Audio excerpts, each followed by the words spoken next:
नागरिकांच्या आरोग्याशी खेळ करणाऱ्यांविरोधात अन्न व औषध प्रशासनाने मोठी धडक कारवाई सुरू केली आहे। IAS तुकाराम मुंढे यांनी पदभार स्वीकारल्यानंतर धडक मोहीम भेसळखोरांविरोधात उघडण्यात आली आहे। 6 दिवसात राज्यात 203 ठिकाणी छापे टाकण्यात आले। खेड तालुक्यात केलेल्या कारवायांचा देखील यात समावेश आहे। या मोहिमेत आतापर्यंत सुमारे 1,58,28,000 रुपयांचा प्रतिबंधित व भेसळयुक्त पदार्थांचा साठा जप्त करण्यात आला आहे। तसेच 102 जणांना अटक करण्यात आली आहे। 68 आस्थापना सील करण्यात आल्या आहेत।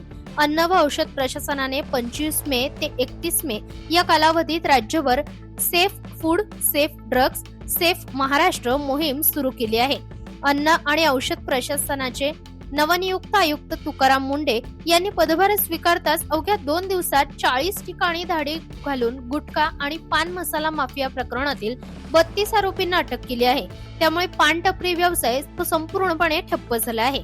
राज्य शासनाने वरिष्ठ IAS अधिकारी तुकाराम मुंढे यांची 19 मे रोजी अन्न व औषध प्रशासन विभागाच्या आयुक्तपदी नियुक्ती केली आहे।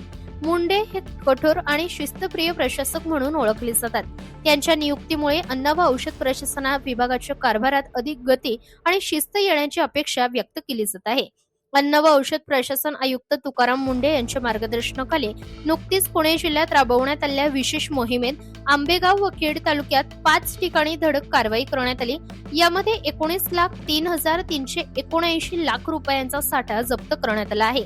काही पान शॉपवर अन्न व औषध प्रशासनाने कारवाई करत प्रतिबंधित गुटखा, पान मसाला आणि सुगंधित तंबाखूचा साठा जप्त केला आहे।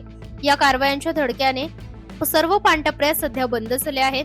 त्यामुळे गुटखा व पान मसाल्याची सवय असलेल्या अनेकांची मोठी अडचण झाली आहे।